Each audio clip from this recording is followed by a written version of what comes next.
আসসালামু আলাইকুম রহমতুল্লাহি বারাকাতু। শুভ সকাল। গত রবিবার ইটার বাগানে মামুনুল হক হুজুর আসছিলা। তারপর আমি আর আলম বলছিলাম যে কিভাবে ইটার বাগান যাব।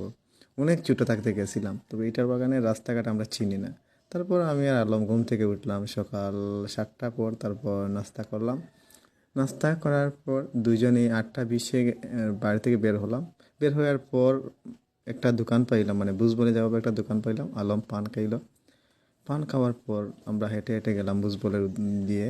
বুঝবলের স্কুলের পাশ দিয়ে স্কুলে গিয়ে একটু ছবি টবি তুললাম। তোলার পর এখন তো আমরা রাস্তা চিনি না, মানুষকে জিজ্ঞেস কইরা কইরা তারপর সোজা রাস্তা হাঁটলাম। হাইটা পিচ রাস্তা যাওয়ার পর এখানে একটা নাগরকুন্দ আছে, ওইখান থেকে একটা ব্রিজে উঠলাম। ওঠার পর দেখলাম অনেক সুন্দর রাস্তা, ইটার বাগানের উঁচু নিচু টিলা, পাহাড়, সমতল ভূমি দিয়ে মিশ্রিত।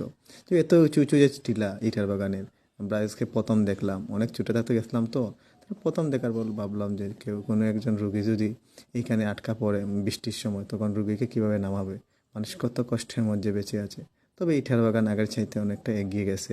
এখন ইটার বাগানে অনেক বড় বাজার হয়েছে, যা আমাদের এইদিকে এত বড় বাজার নাই। অনেক পাইকারি দোকান হয়েছে। অনেক অনেক মানুষগুলা ইটার বাগান অনেক অনেক ভালো। অনেক রাস্তাঘাট অনেক সুন্দর, যা আপনাকে মুগ্ধ করবে।